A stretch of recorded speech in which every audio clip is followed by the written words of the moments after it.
So let's keep digging into to core value index and management of your representatives. So I'm also going to teach you the concept of 1 minute management today too. So excited for that.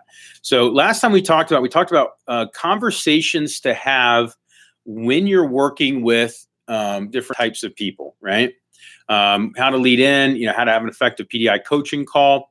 And I do want you to understand that as a leader, it is your job to be a coach and not a parent. And I think that's important to distinguish. And what I mean by that is a parent, a lot of times the child goes to the parent and blames them, right? And honestly, I've had this happen sometimes with myself, where as a leader, I'll have, representatives, some cases even managers that will blame me for their success or their failures, right? Or their success or their setbacks, I guess I should call it, right? Or their adversity. And the truth is that so long as you're running things the right way, meaning the programs are set up the right way, you're leading from the heart, you're trying to help mentor people the right way. Our representative success, your success as a manager, is your fault. Meaning you did it. We facilitate, we help partner, but it is you that is doing it. And also adversity is also your fault. So good, bad, and different. It's you that is ultimately the determinant of your success. So long as you've got good programs, so long as you've got good mentorship, it falls on you, and it also falls on me. Meaning, like if I have a down year, it's not Scott Dennis's fault. If I have a great year, it's not Scott Dennis's fault. If our division grows tremendously, it's not, as a leader, as a division manager, it's not Scott Dennis that did it for us. Unless Scott has some program that he says, hey, here's a new program that nobody's ever heard of, use it. Then yes, that could theoretically help. And so, unless they found some new source of business that we had no hand in, then yes, certainly that could be given credit there. But ultimately, we're creating a partnership and a coaching alliance. And what that means is that, you're there to provide counsel, you're there to provide help, but ultimately the action does need to fall on the representative. So let's talk about these partnerships. How do you end the conversation the right way with each of these categories? So somebody who's very high banker. Okay, here's what they need when having conversations at the end. So you're kind of that leaving feeling that somebody has. Think of it as being very clear. Okay, so think of it, with bankers, they need something very clear. The next event. A great question to ask is, hey, what do you want to learn at blank? Or what's the biggest thing you're hoping to gain from blank? Okay. Here's another thing you can do. Hey, you're really good at, recommendations. You're averaging a lot, right? And ideally you have the number, right? Make sure you share that with the team at the next event. Okay. Another great thing with bankers, make them feel strong. Okay. Another one, I just want to let you know that the reason you're growing so fast, the reason you're getting promotions so quickly is because of how much you're learning and implementing it. So keep it up. Okay. Because it just reinforces that strength of theirs, which is acquiring of knowledge, implementing it, and then rinse and repeat, right?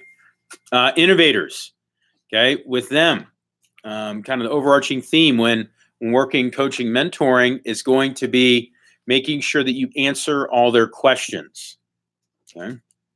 So that question of, hey, what do you want to learn at blank does really help. Another thing is to promote the next event with not just giving the time and date and stuff like that, but what you hope they're going to gain from it in addition to what they want to gain from it. So it kind of challenges their thinking a little bit in, okay, hey, so now, because here's what's cool. When you send, like, an innovator is the one that when you send out the agenda, the innovator is going to look through the agenda to see what they're trying to get from every talk. Okay. The banker is going to look through the agenda and immediately try to put times to each talk. Okay, how long is this going to take? How long is this going to take? And it's not a negative thing. That's what they do. A merchant probably won't even look at the agenda. Okay, and they will more than likely ask you the day before, hey, what are we talking about again at this? A builder will look at it, see if they're involved in any way, shape, or form. If they are, they get fired up. If not, they'll be like, okay, sweet. And then they'll kind of move on. All right. That tends to be kind of how that works. But with an innovator, here's another thing. Hey, any ideas on how to make our team better? Before I let you go, any ideas on how to make our team better?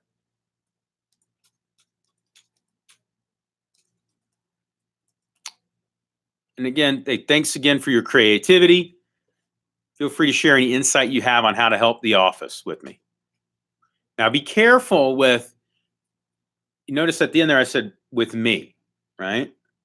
Because with innovators, sometimes their ideas are brilliant. Sometimes our ideas, because I'm an innovator, right? Sometimes our ideas are dangerous, right? And so it's one of those things where if you're like, hey, feel free to share it with the team, right? An innovator might stand up at the next team meeting and be like, guys, if you're not texting all your customers before going to the demo, you're a fool, right? Because in their mind, they've come up with some, really cool program that works for them, right?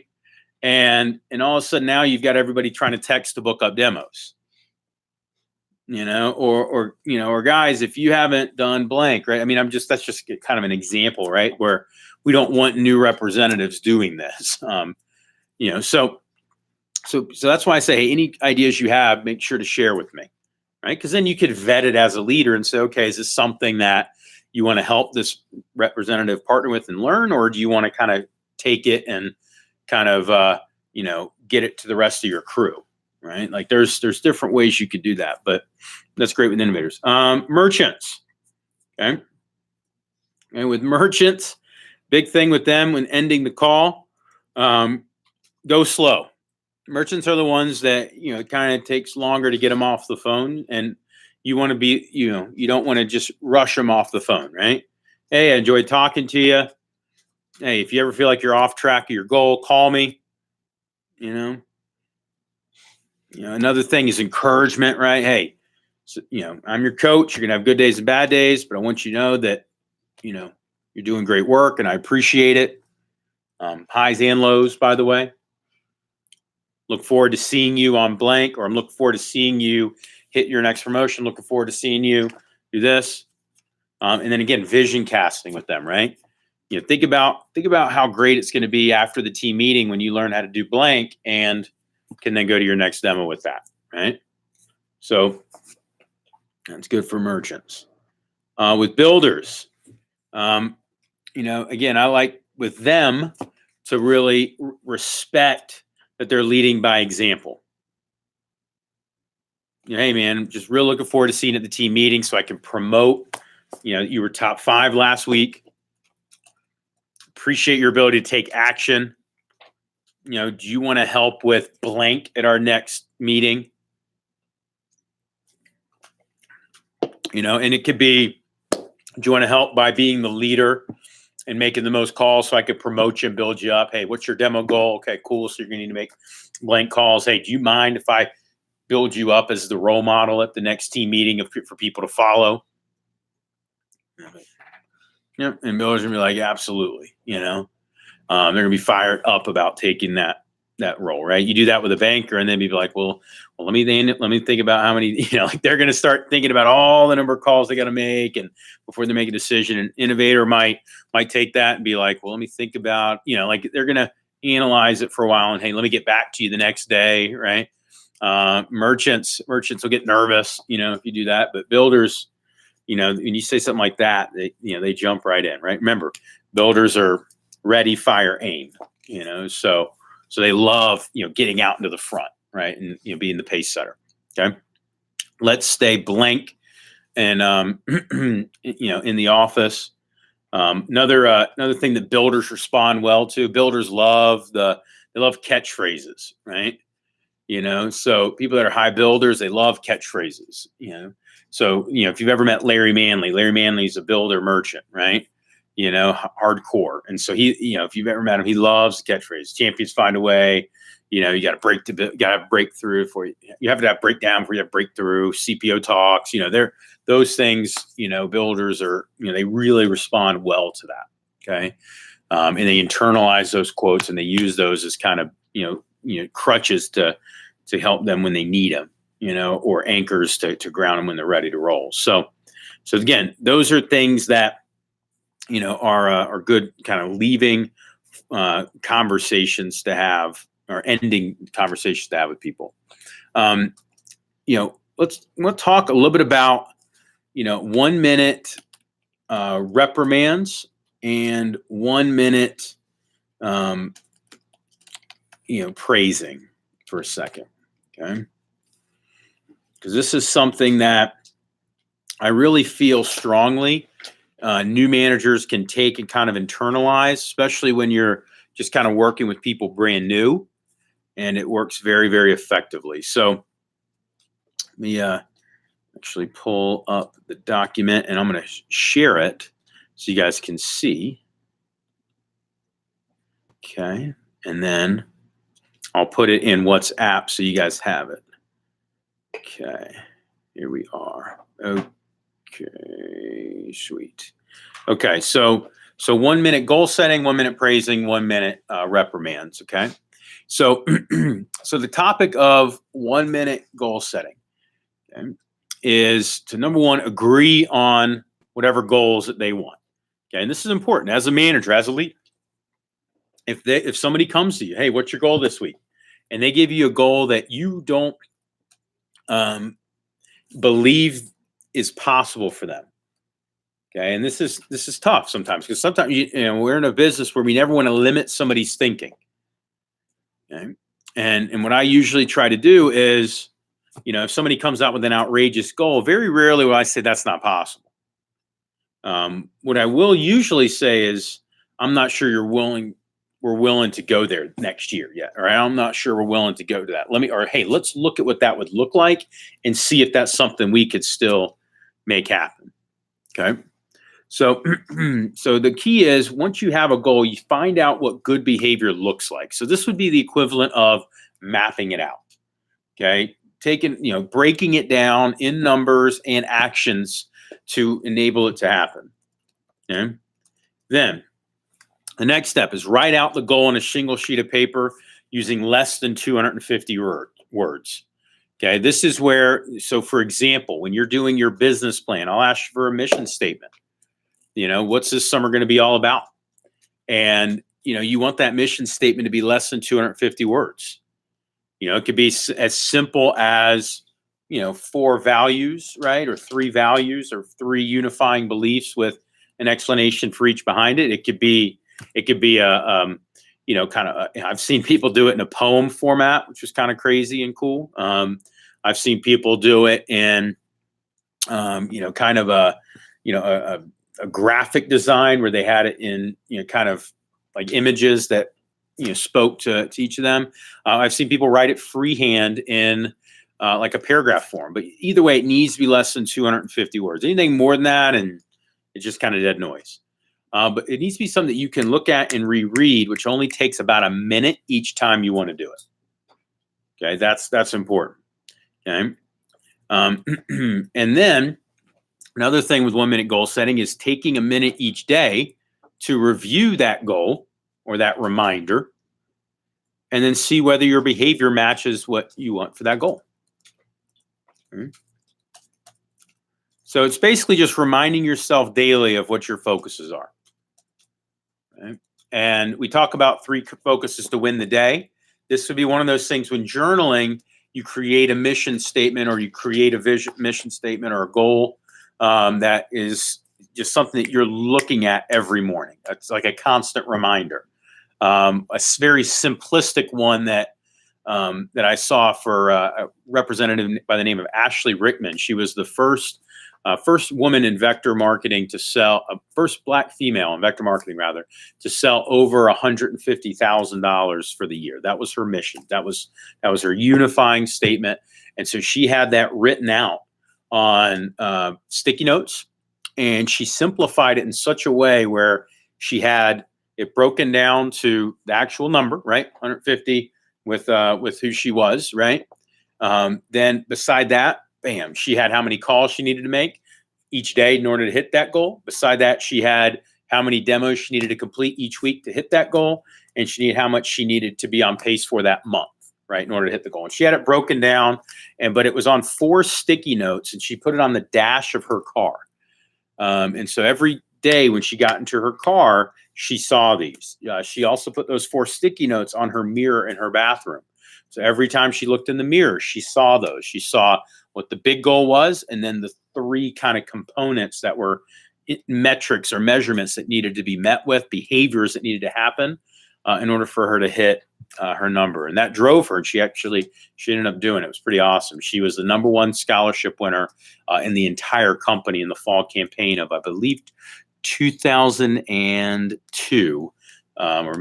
Fall of 2002. She was #1 sales representative in the entire company as a student at USC, and she hit her goal, which is pretty beautiful to see. And now she's a business owner up in North Carolina, I believe. So, all right, let's jump down to next one. 1 minute praising. Okay, so when you want somebody to feel good, and this is important, guys. We're going to start with 1 minute praising. A lot of times people want to start with, you think management, you think of, oh, how do you control and, critique or, impact, and that's why I don't love the traditional SWOT analysis, right? Which is strengths, weaknesses, threats, and areas of opportunity, right? It's like so much of them are, negative, connotated viewpoints, but most great managers, they inspire people and drive them to being better versions of themselves. So we're going to start with 1 minute praising first. Okay. So when you're managing people, it's important to tell people up front that you're going to let them know how you're doing. Right. So it's like, hey, do you have a second where I can, talk to you about something real quick? Cool. Then don't beat around the bush. Immediately praise them for what you want to recognize them for. So I just want to say, man, great job last week, right? Or great job tonight at the phone jam. Okay. Third part, be specific. Okay. Tell them what they did right. That's important, guys. Be specific with that part. Reason for that, a lot of times in Vector, and a lot of times in management in general, everything's awesome, right? If you follow the Instagram account Corporate Bro, he kind of makes fun of that a lot, right? Or the sales manager accounts. They kind of make fun of that where it's everything's awesome, everything's amazing, everything's epic, right? Everything's sweet, right? Everything's legendary, whatever you want to call it, right? And yes, we are just as managers, we want to promote things that are going well so that those patterns are replicated. But it's important that we're very specific, so that people know what they need to do in order to get that feeling going again, okay, and to get those right results. Okay, so tell them specifically what people are doing right. The fourth part is tell them how good you feel about what they did right, how that makes you feel as a leader, okay, how it helps the organization and other people who work there. So let's just say somebody has a great phone jam. Tonight's Wednesday night, got a big phone jam. So you pull them aside. Hey, Cam, dude, do you have a quick second? I'm going to build you up real quick. You got a second? And it's kind of one of those things where it's like, and it's just like this. I want to build you up. You got a second for that? Yeah. And, especially somebody's a merchant, they'll be like, hell yeah, I got time for you to tell me how awesome I am.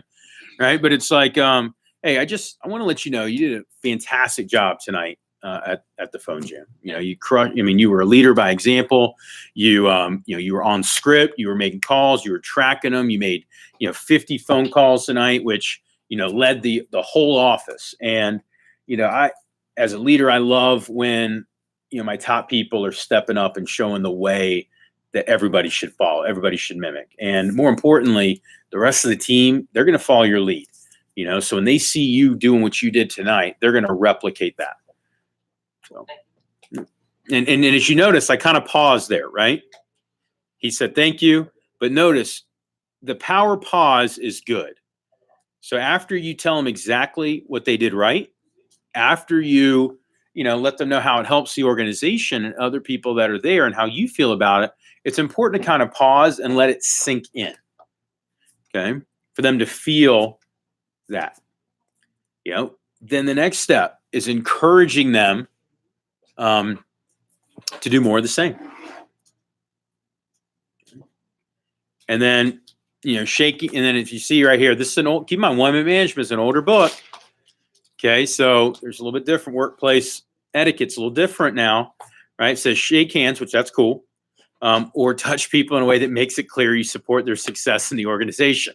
Okay, so that could be a fist bump, that could be a high five, that it should not be a hug, right?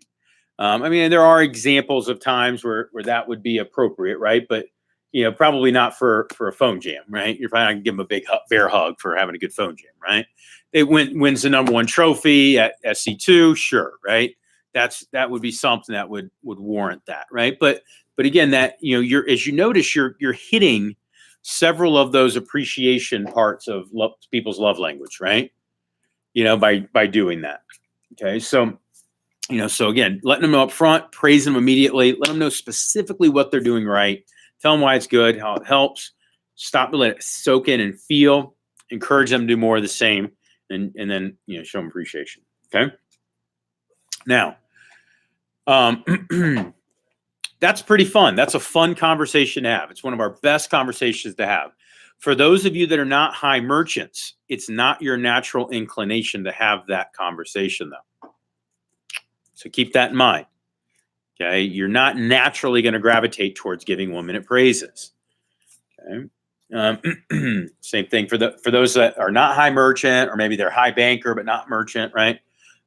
We were kind of joking here earlier with Sam that Sam and I complimented each other well. His merchant's very low, and if you've worked with Sam, that's not his natural inclination. It's not to immediately do a praise. Okay, so. The next part is 1-minute reprimand. Okay. And this is one where it's really important to have, but it's important to make sure you have it quickly and then move on. Okay. And you're going to notice that here in this, because there's 2 halves to a 1-minute reprimand. Okay. So before you start the first one, you immediately want to let them know what you're doing, and you're letting them know it's going to happen in no uncertain terms. Okay, so basically you're letting them know it's certain, it's definite, right? And these aren't fun to have, but they're important to have, right? So it's like, hey, Cam, do you have a second to talk? Okay, cool, man. I want to talk to you about something I'm not real fired up about talking about, and that's you being late today, right? Not to you, I know you weren't late, but that's what I would do, right? It's like, okay, dude, I just want to let you know it's unacceptable, right? When we have Leadership Academy at 5:30. You need to be here at 5:30. So when you came in at 5:40 today, I know it was only 10 minutes, but dude, like, that's important. And here's the thing. I know you didn't mean any disrespect for it, but as a leader, when I'm running a function and somebody's late, it kind of lets me know that maybe this isn't either important to them or that I'm not important to them. Okay? And again, you stop. So after you let them know in specific terms and how it makes you feel, how it makes the organization feel, I do try to keep it off of me, right? And I think as a leader, it's important to try to not make it about personal. Yeah. Would you say it's more effective to make it seem how it looks rather than how you feel? Make it not be about them, make it be on the action. Okay. And how it impacts, that action impacts, not what they're doing, right? So it's like, you're lazy, you're showing up late, you don't care about other people. Like, I try not to do that. You know what I mean?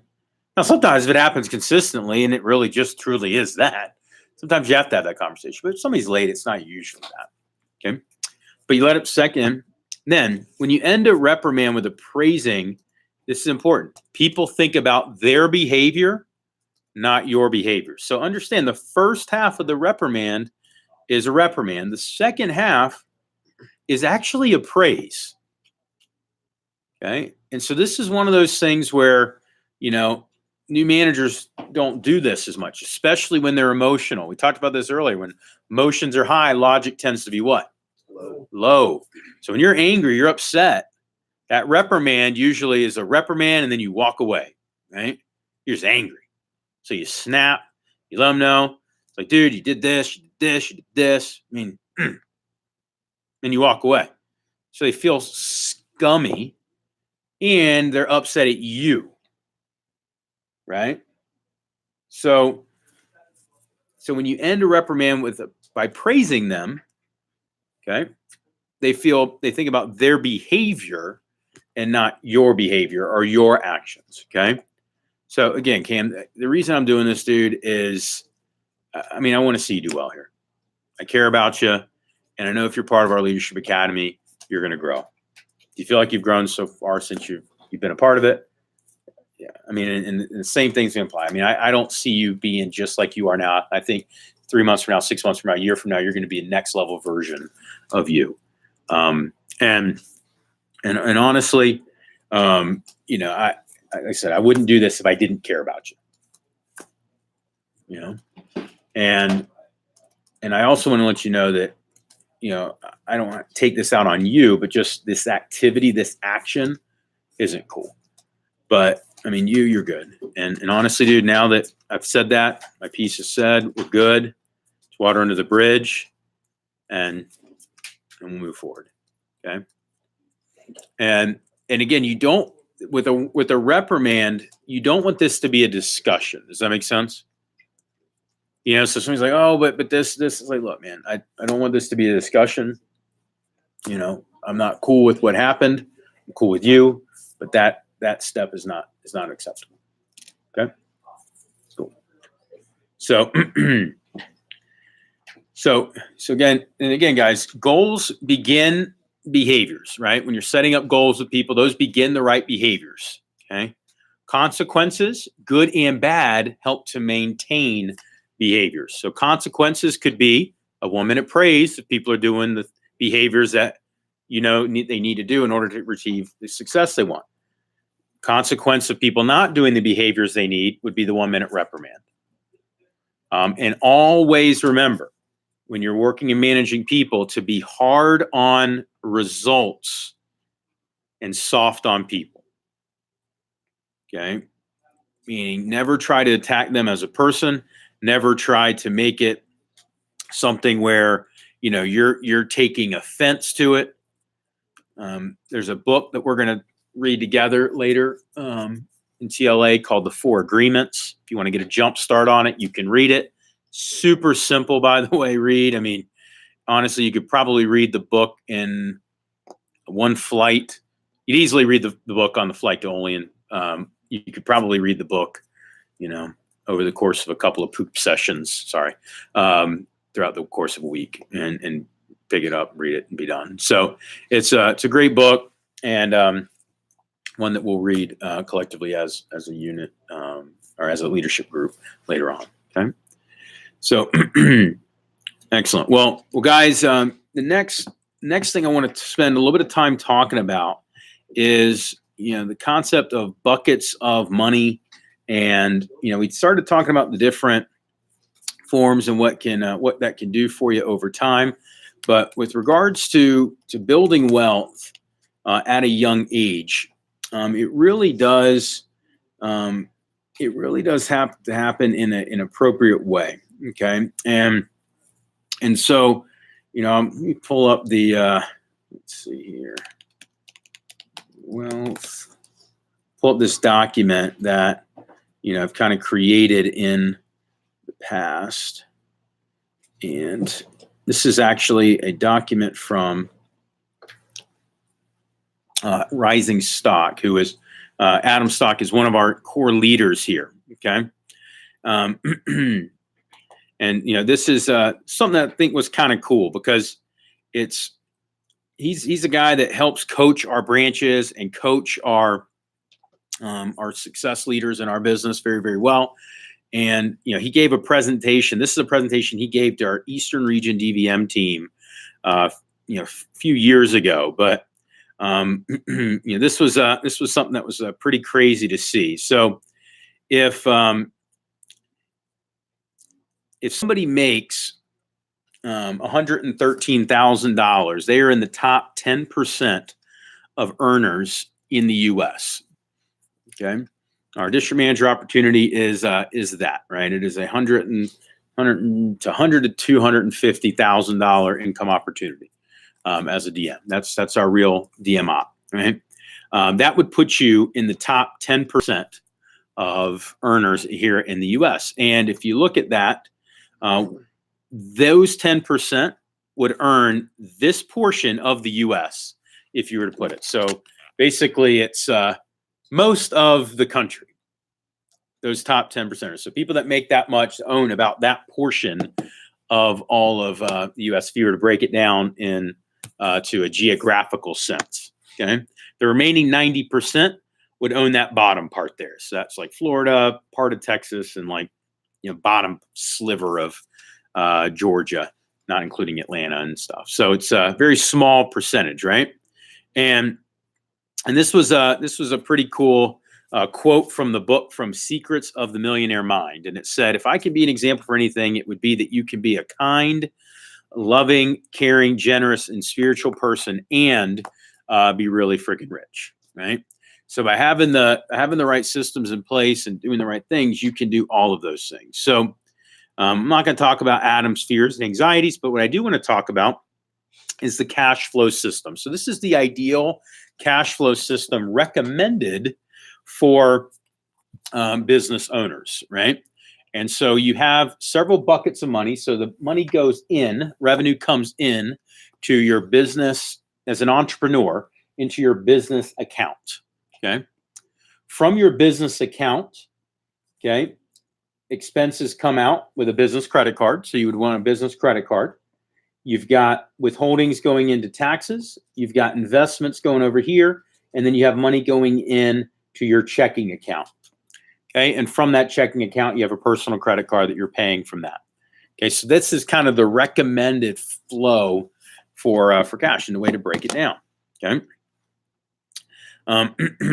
There's a bunch of other types of insurance and things that you can get. But what I want to talk about is the importance of, a couple of accounts. So you got the health savings account right here, this was from 2017. So the IRS limit that you have on that, you can deduct from your HSA, $1,300 from, for having an account with them. If you're a single plan on an HSA account, $2,600 if you're on a family plan.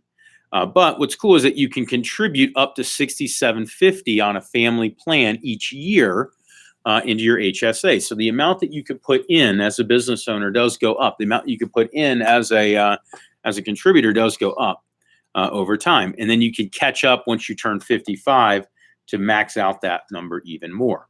Okay. Then once you've got that bucket there, the next order is going to go from top to bottom. So you put your HSA money first.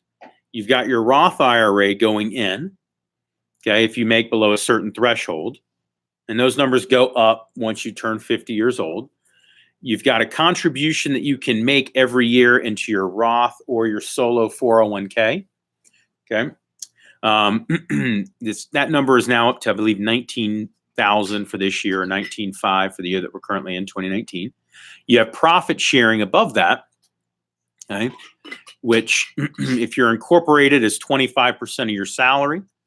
If you're not incorporated, it's 19% of your profits. So that was the number I was reaching for last week. Okay. Then above that, you've got forms of life insurance. There's variable forms of life insurance. There's whole life insurance. There's other things. And then there's wealth building accounts and big money purchases accounts that you have in addition to that. There's, some of the things that I do now into my big money purchase account is kind of like my fun investment money. So that would be things like buying a beach house as a rental property. Like that would be one of the ones that makes my, kind of fun money bucket, where it's not something that, I'm using right now to try to build retirement wealth. It's something I'm building. It's going to be kind of a fun account for me. Okay. But here's what's exciting about it. As a business owner, let's say that you pay yourself a salary of $100,000. That's 25,000 there that you could put in. That's tax protected, meaning you don't pay tax on it. You write it off. You've got another 19,000 that you can be able to put into the next one. If you're making below a certain amount, you can also put 5,500 into your Roth, and then 6,750 if you're married as a business owner. So what you're basically protecting is the equivalent of about $50,000 or so, tax-free every year, which may not seem like that big a deal, but if you did that consistently, okay, over time, to show you what that leads to with the law of compounding interest and the rule of 72. Let's say you're only getting 7% return, okay, which historically the market gets about 8 to 10. Let's say it's 7%. That means your money is doubling every 10 years, to make the math very simple, okay?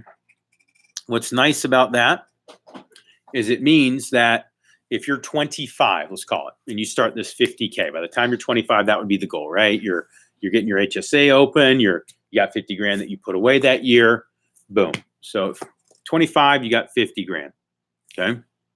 That 50 grand when you're 35 would be worth 100. Okay, when you're 45, it'd be worth 200. When you're 55, it'd be worth 400, and when you're 65, it'd be worth 800,000. Okay, that's one year's investing. If you keep at that same rate, let me give you an idea of what that ultimately ends up looking with. And a great app that you can download to be able to play around with to kind of look at some of this stuff. This is an app I recommend you use. It's called Financial Calc. So it's Financial Calculator. It's a free app. It's got an easy mode section that has time value of money, growing annuities. It's got loan amortization for like buying cars or big ticket items. It's got bonds. It's got tip calculators, all sorts of crap, right? So the time value of money is the fun one, right? So $50,000, we're going to do this over a course of, we're just going to call it 40 years to make it simple at 65. I will say this, guys, the retirement age is kind of being pushed back. Some of that retirement age is getting pushed back for reasons such as people being terrible with saving, right? That's the negative one that you're hearing a lot about. The more positive one for you guys that the retirement age is getting pushed back is because people are living longer. People are living longer. So what the old retirement used to use is no longer valid because people just have a longer shelf life. And so because they have a longer shelf life, they're going to need to work a little bit longer. Or the other reason that I personally love is that, people are taking fun vacations throughout the course of the year, and throughout the course of their lifetime, and they're not waiting till 65 or 70 years old to finally do a vacation. There's more entrepreneurs that are kind of doing more of a mini retirement throughout the course of their lifetime, where they're doing sabbaticals, or they're doing, in Europe they call it, or I guess at least in Wales and Australia they call it walkabouts, which are basically where people are taking these month-long trips or 2 or 3 week trips at a time, where they're going somewhere, and it's kind of cool because they're living while they are so young versus having to wait until they get old. It used to be, you did it either after you graduate or you don't do it again until you retire, right? In fact, I've heard some of you guys say that. Well, I want to make sure I, go travel abroad because I won't have time to do it once I start working. I haven't experienced that at all. In fact, I've traveled more since I've graduated and run my own business than I ever did while I was in school. And I traveled a lot in school because of Cutco. But, I pick places, boom, boom, boom. I mean, you guys have seen Sean Walker. Since Sean has graduated college, he has taken on this mission of 100 countries by the time he dies. And he's doing this while working, which is pretty awesome. So that is another reason why the whole, I'm going to retire at 60 so I can do stuff, is kind of reason. I personally have a feeling I'm going to end up getting bored. My mission is to be able to be financially in a place where I could retire at 40 if I wanted to. Right? I could not ever have to work another day that I live from 50 on and still be able to live the way I'm living, have a great life. But I probably won't, because if I love what I'm doing, I'm going to keep doing it. Right. So that's kind of the game plan that we've got here. So, so those are reasons why the age is getting pushed back. So let's just use 65 though to make the math easy. And so let's say it's 50,000 a year for those 40 years, and the interest rate is only 7%. Here's what's exciting. If you did that, so 50,000 a year from the time you're 25 to 65. I know that's a big number. I know a lot of other opportunities don't allow you that ability. Cutco does, which is awesome. But that number would equate to be $10,730,478 by the time you're 65 years old. Sorry, 10 million. Shit. There's a lot of thousands in there. Yeah, you're like, that's not good. 10,000. No, it would be $10,730,478 by the time you're 65. Okay, so what that means is if you just invest it in a very boring municipal bond that pays 4%, that means you could pull out roughly 4 to 5% every year, and the money will still be about 10 million.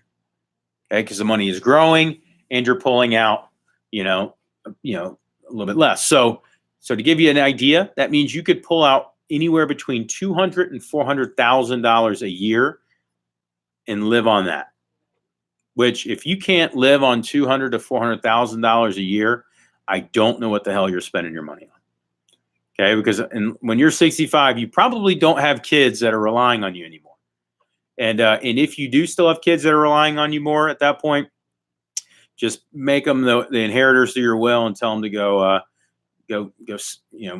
be homeless until you die. Because, I mean, it's you should not be having to support your kids at the age of 65. Okay, but you were balling out is basically what I'm talking about, right? You were living the dream. Rate of inflation, of course, things are going to be more expensive a little bit in the future, but I mean, even still, right? $200,000 to $400,000. I mean, things may double in cost of expenses by the time that you're 65, but inflation rates are like 1%, 2%. So it's going to take basically 40 years for things to be twice as expensive as they are currently. So just keep that in mind. Okay. So, all right. Well, and so guys, that is, kind of our financial document. What we're going to do now, I've got a video to play or have our next level play to watch. I'll send that out in our WhatsApp. I want to talk a little bit though with our first year group on how to properly prep for drill for skill. And then we'll end a couple minutes early today. So here's how you want to prep for drill for skill. Okay. So the first thing you want to do, if you want to get a 5 in the drill for skill section, is you need to not be able to use your notes for the pre and post. Okay. Meaning you will not get a 5 on the drill for skill section if you have to pull out your documents to read from. Okay. Keep that in mind. That's what so 5 means you've got it down. You've got it memorized.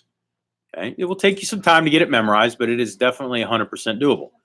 Now, the way to make sure that you get it memorized and are able to perform it memorized, you got to rehearse it live, in person, out loud, and the way you would in this setting. So you'll be sitting at a desk when you do your pre and post. So you want to mimic the exact way that you're going to be doing it.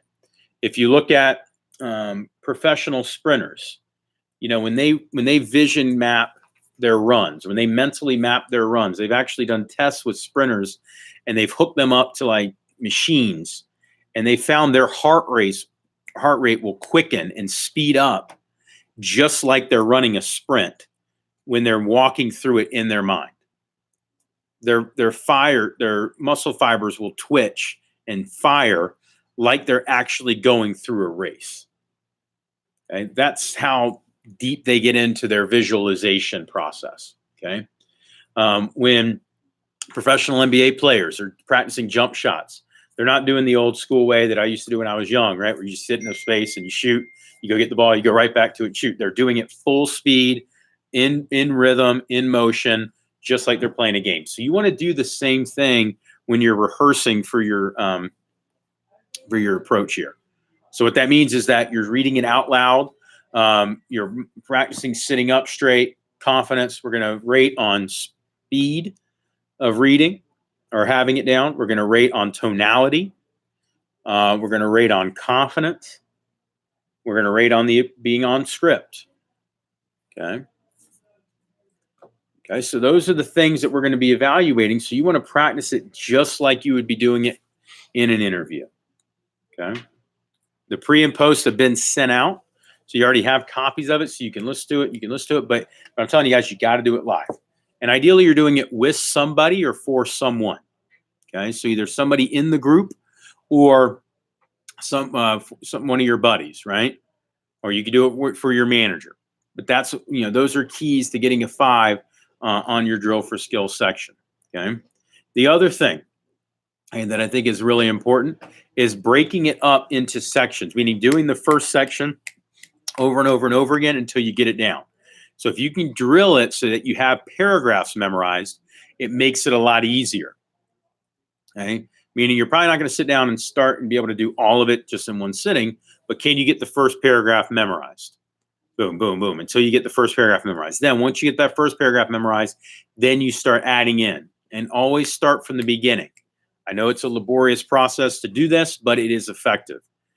Okay, so if you keep starting from the beginning, every time you go to the second paragraph and just focus on doing and getting down the second paragraph, you'll then have it. I'm going to give you a forewarning. You don't need to have the group interview itself memorized. You don't need to have that memorized. We don't evaluate on do you have it 100% memorized. But what we do is the pre and the post. And the reason that that's so critical is there's going to be parts of the pre and post where you need to be able to cater it to that individual person.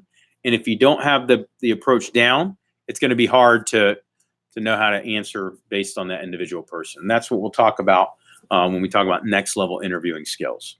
Okay?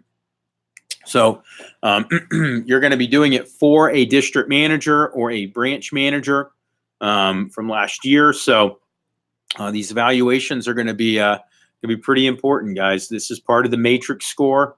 I'll be having some of you guys do it live for me.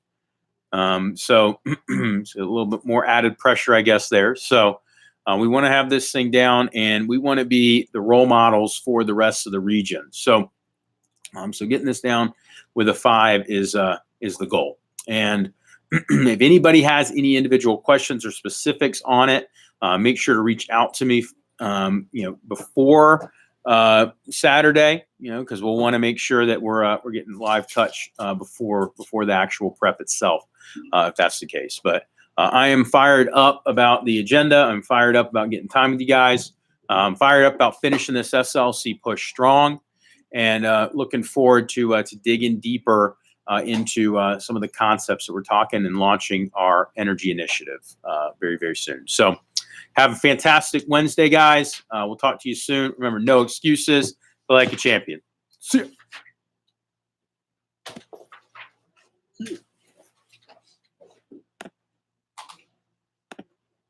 Boom, boom. All right, we'll